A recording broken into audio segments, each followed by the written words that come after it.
অর্জুনের বুদ্ধিতে নতুন করে ব্যবসা শুরু করলো দীপা। সম্পূর্ণটা জানতে ভিডিওটা প্রথম থেকে দেখতে থাকুন। ইরা সূর্যকে দেখে বলে, এত সুন্দর একটা মানুষ কেমন জানে একটু সিরিয়াস, মন মরা, শুধু মনে হয় বাইরে থেকে যেমনটা লাগে তেমনটা ও নয়। ইরা তারপরেই মনে মনে বলে, ওই যে ছেলেরা শরবতটা খাচ্ছে, যেটা আমাকে খেতে দিল না, ওটা একটু খেয়ে দেখি তো। এই বলে ইরা লোকটার কাছে যায়, গিয়ে লোকটাকে বলে, তোমরা যে শরবতটা খাচ্ছ আমাকে একটু দেবে গো, আমার খুব খেতে ইচ্ছা করছে। লোকটা তখন বলে, না না, এটা ছেলেদের শরবত আছে। ইরা বলে, তো কি হয়েছে, ছেলে মেয়ে এখন সবাই সবকিছু খায়, তুমি আমাকে দাও। লোকটা না করা সত্ত্বেও ইরা ওখান থেকে একটা গ্লাস তুলে নেয়, নিয়ে এক ঢোক খেয়ে মনে মনে বলে, কেমন যেন একটু খেতে, তবে মন্দ নয়। এই বলে পুরো শরবতটা খেয়ে নেয়। ইরা তারপরে খেয়েই তো চোখে অন্ধকার অন্ধকার দেখতে থাকে। ইরা হাসতে হাসতে মনে মনে বলে, বেশ ভালোই জিনিস, গরম গরম লাগছে। ইরা তখনই মাথা ঘুরে পড়ে যায়। সূর্য দেখে বলে, কি হলো? বুধিয়া তখন সূর্যকে বলে, স্যার মনে হয় ভাং খেয়েছে, বারণ করেছিলাম। সূর্য তারপরে জল এনে ইরার চোখে মুখে ছোটায়। অপরদিকে অর্জুন সোনারূপাকে দেখে বলে, এই কি তোমরা এরম ভাবে চলে এলে, গায়ে কিছু মোটা জামা কাপড় দাও, নাহলে ঠান্ডা লেগে যাবে তো। রূপা বলে, বারে তোমার ঠান্ডা লাগবে না বুঝি? অর্জুন বলে, লাগবে, কিন্তু তোমাদের আরো আগে লাগবে, তোমরা ছোট না। সোনা তখন মনে মনে বলতে থেকে, অর্জুন কত ভালো, আর ও ড্যাডি হলে সব সময় পাতা মেয়েকে দেখে রাখতে পারবে। বাবা তো চিঠিতে লিখলো আর আসবে না, শুধুমাত্র অর্জুনই পাতা মেয়েকে ঠিক করে দিতে পারবে। তখনই দুজন ছেলে দুটো ভারী ভারী ব্যাগ দিয়ে যায়। ললিত ব্যাগ দুটো দেখে বলে, ওরে বাবা, এত ফুল অর্ডার পেয়েছো নাকি? দীপা বলে, না না, এটা আমার ফুলের ব্যবসার জন্য না, লাবণ্য আবার নতুন করে ব্যবসা শুরু করবে সেই শূন্য থেকে। লাবণ্য তখন বলে, লাবণ্য আবার নতুন করে ব্যবসা? আমি তো কিছু বুঝতে পারছি না। প্রবীর দীপাকে বলে, দীপা তুই একটু খুলে বলতো কি বলতে চাইছিস। দীপা বলে, কাল সরস্বতী পুজো, ভালো দিন, বাবার কোলে বসে হাতে খড়ি দিয়ে পড়াশোনা শুরু করেছিলাম, তাই ভাবলাম কাল একবার পুজো দিয়ে নতুন করে আবার ব্যবসায় হাত দেব। লাবণ্য তখন প্রবীরকে বলে, শুনলে তুমি প্রবীর? দীপা বলে, আমরা একা নয় মা, আমরা সবাই মিলে, শুধু আমি আপনি বৌদি নয়, পাড়ার অনেক মহিলারাও থাকবে, সবাই মিলে ফুলের এক্সট্রাক্ট থেকে পারফিউম তৈরি করব। দীপা তখন অর্জুনকে বলে, থ্যাংক ইউ অর্জুন দা। অর্জুন বলে, আমাকে থ্যাংক ইউ কেন? দীপা বলে, তুমি তো আইডিয়াটা দিয়েছিলে, শুধু ফুল বিক্রি করে এত কিছু করা যাবে না, ফুল দিয়ে নতুন কিছু ভাবতে হবে, তাহলে কোনো না কোনো একটা আইডিয়া বার করা যাবে, তাই কাল থেকে আমরা সবাই মিলে পথ চলা শুরু করব। অপরদিকে সূর্য ইরাকে ডাকতে থাকে, ইরা ওঠে না। সূর্য তারপর বুধিয়াকে বলে, বুধিয়া এক বালতি জল নিয়ে আসো, ওর মাথায় ঢালবো যাও। বুধিয়া বলে, না না, ওর ঠান্ডা লেগে যাবে স্যার। সূর্য বলে, ও সেন্সেই নেই, এই মেয়েটা যেখানেই থাকবে সেখানেই প্রবলেম। সূর্য তারপরে যখন উঠবে, ইরা তখনই সূর্যের হাতটা ধরে। সূর্য বলে, কি হলো, হাতটা ছাড়ুন। ইরা তারপরে নাচ করতে শুরু করে দেয়। সূর্য তারপরে ইরাকে বলে, ইরা কি হচ্ছে কি, সবাই কিন্তু এখানে ডক্টরদের খুব রেসপেক্ট করে, নিজেকে এইভাবে ছোট করবেন না আপনি। ইরা তখন এই সূর্যকে আবার জড়িয়ে ধরে। সূর্য রেগে মেগে রেনুকে বলে, রেনুজি ইরাকে ঘরে নিয়ে যাও। সূর্য তারপরে যখন যাবে, ইরা তখন এই চিৎকার করে সূর্যকে বলে, হ্যাপি ভ্যালেন্টাইন্স ডে ডক্টর। পরের দিন সকাল হতে দীপাদের বাড়ি পুজো শুরু হয়ে যায়। অর্জুন দীপাকে বলে, দীপা আমি বেরোই বুঝলি। অর্জুনকে বলে, অর্জুন তুমি থাকবে না? অর্জুন বলে, কিছু কাজ আছে রূপা ম্যাডাম, আমি আবার আসবো তো পরে। রূপা বলে, না, এখন পুজো হবে, সবাই মিলে অঞ্জলি দেবো, তারপরে তোমার যেখানে যাওয়ার যাবে।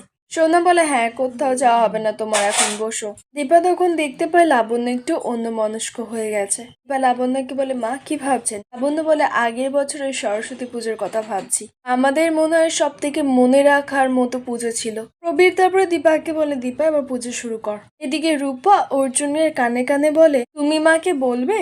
অর্জুন বলে, কি বলবো? রূপা বলে, হ্যাপি ভ্যালেন্টাইন্স ডে।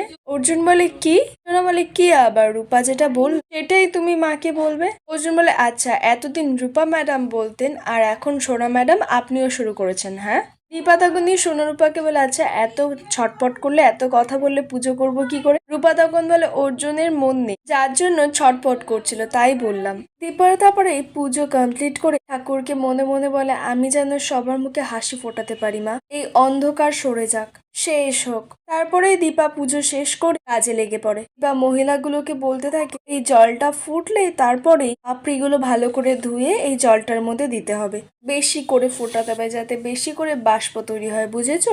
উনুনটা জ্বালিয়ে ফেলা, আর ফুলগুলো তো ধুতে হবে, তাড়াতাড়ি এসো। তখনই সেখানে অর্জুন আসে, এসে দীপাকে বলে, দীপা পারফিউম বানানোর বিভিন্ন পদ্ধতি এই ফাইলের মধ্যে করা আছে। দীপা সেটা দেখে বলে, বাহ, এটা তো বেশ কাজে লাগবে। অর্জুন বলে, ফুলের ব্যাপার তোর থেকে ভালো করে আর কে জানবে বল, দীপা বলে থ্যাংক ইউ অর্জুন দা। অপরদিকে ইরা ঘুম ভাঙতে দীপাকে বলে আমি এখানে কি করে? দীপা বলে ডাক্তার সাহেব তোকে এখানে নিয়ে এসেছে, রাতে ওষুধও খাইয়ে গেছে আর বলে গেছে তোকে হাওয়া করতে। ইরা তখন সেটা শুনেই খুব আনন্দ পায় আর বলে রেণুদি তার মানে আগ দুদিক থেকে লেগেছে। এই বলে রেণুকে জড়িয়ে ধরে বলে হ্যাপি ভ্যালেন্টাইন্স ডে। অপরদিকে সোনা রূপা কিছু একটা করতে থাকে। রূপা সোনাকে বলে হিংসুকুটি বাইরে সবাই কাজ করছে, চটপট করে এখানে সাজিয়ে ফেলতে হবে হিংসুকুটি। সোনা বলে আমাদের তো সাজানো প্রায় হয়ে এসছে মা, খুব হ্যাপি হবে দেখলে। রূপা বলে ভুলে যেও না হিংসুকুটি, আমরা কিন্তু এগুলো সাজাইনি। তখনই সেখানে দীপা আসে, এসে ওদের কথাটা শুনে নি বলে কি সাজাওনি তাহলে, এগুলো কে করেছে? তখনই সেখানে অর্জুন আসে। সোনারূপা তখনই অর্জুনের দিকে তাকিয়ে বলে অর্জুন। অর্জুন তো শুনেই অবাক আর বলে কি আমি কখন করলাম? দীপা অর্জুনকে বলে অর্জুন দা তুমি এইগুলো করেছো? সোনারূপা তখন ওরা দুজনের হাত দিয়ে লাভ বানিয়ে অর্জুন আর দীপাকে দেখায়। দীপা অর্জুন তো দেখেই অবাক। অপরদিকে সূর্য নিজের চেম্বারে এসে পেশেন্ট দেখতে থাকে। তখনই সেখানে ইরা আসে, এসে সূর্যকে বলে থ্যাংক ইউ স্যার। সূর্য তখন ইরাকে ইগনোর করে পেশেন্টকে বলে কখন কিভাবে কি খেতে হবে সব আমি বলে দিচ্ছি। পেশেন্টটা তারপরে চলে যেতে ইরা তারপরে একটা রোজ বের করে সূর্যকে দেয়। সূর্য তো দেখে রেগে যায় আর বলে এসব কি? ইরা বলে আপনাকে ইনভাইট করছি ভ্যালেন্টাইন্স ডে তে, একটু আমার সঙ্গে কফি খেতে যাবেন আপনি?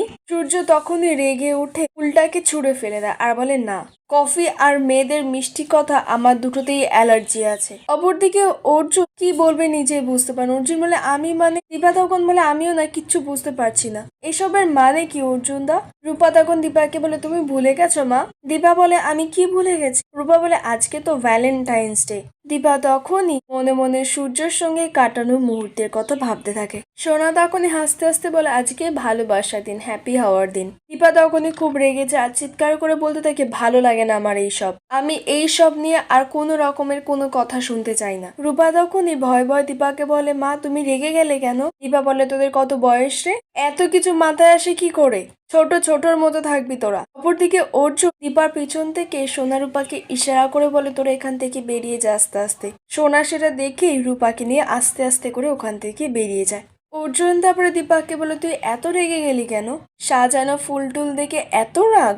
আমার তো মনে হচ্ছে না এটা তো রাগের কারণ, আমার তো মনে হচ্ছে অন্য কিছু তো রাগের কারণ। দীপা তখন বলে অর্জুন দা এসব এখন থাক, আমার একদম ভালো লাগছে না, আমি এই নিয়ে এখন আর একদম কথা শুনতে চাই না। অর্জুন তখন বলে তুই শুনতে চাস না কারণ এসব জিনিস তো জমানো দুঃখ কষ্ট সবকিছুকে মনে করিয়ে দিচ্ছে, মানে এতটা রাগিয়ে দিচ্ছে যে তোর খেয়ালই থাকছে না তুই তোর মেয়েদের সামনে তুই কিভাবে কথা বলছিস, কতটা ওভার রিয়াক্ট করছিস, ওদেরকে ভয় পাইয়ে দিচ্ছিস কতটা। এটাও খেয়াল করতে পারিস না যে এইসব জিনিস আমি করতে কখনোই পারি না, আর কেন করতে পারি না সেসবের উত্তর তোকে না হয় আমি নাই দিলাম। দীপা বলে অর্জুন বলে আমি জানি দীপা, সূর্যর ওইভাবে চলে যাওয়াটা তুই আজও অব্দি মেনে নিতে পারিসনি, অথচ তুই এটা মেনে নিয়েছিস যে তোর জীবন শেষ, তোর বেঁচে থাকা শুধুমাত্র তোর মেয়েদের জন্য আর হাতে গোনা কয়েকজন মানুষ যাদের প্রতি তোর কিছু দায় দায়িত্ব আছে।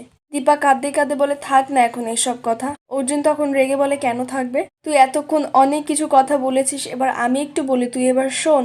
দীপা বলে তুমি সবসময় ঠিকই কথা বলো অর্জুন দা, কিন্তু আমাকে এসব কথা বলা না বলা সমান, কারণ আমি ভেতর থেকে। অর্জুন তখন বলে ওঠে তুই ভেতর থেকে পুরো শেষ হয়ে গেছিস তাই তো, তুই কিন্তু এখনো পর্যন্ত নিঃশ্বাস নিস দীপা, এখনো কিছু মানুষ আছে যাদের ভালো মন্দ নিয়ে তুই ভাবিস, যাদের সুখ দুঃখে তুই সামিল হোস। ভেতর থেকে শেষ হয়ে যাওয়া মানুষের মধ্যে কি এই ধরনের ফিলিং থাকে? তোর দুঃখে কার কি এসে গেছে বলতো? তোর কষ্টে কি কখনো পৃথিবী বদলাবে? বদলাবে না, কিচ্ছু বদলায় না দীপা। মনে রাখিস দীপা, মরে শুকিয়ে যাওয়া গাছের মধ্যেও কিন্তু গুড়িতেও কিন্তু সবুজ ঘাস জন্মায়। এতগুলো কথা তোকে এই কারণেই বলা, কারণ তুই যেটাকে শেষ ভাবছিস সেটা কিন্তু শেষ নয় দীপা। দুঃখ কষ্ট যন্ত্রণা এসবের থেকে না জীবনটা অনেক বেশি বড়। তুই শুধু ভুল ভাবছিস না, সব থেকে বড় ভুলটা করছিস নিজেকে ঠকিয়ে।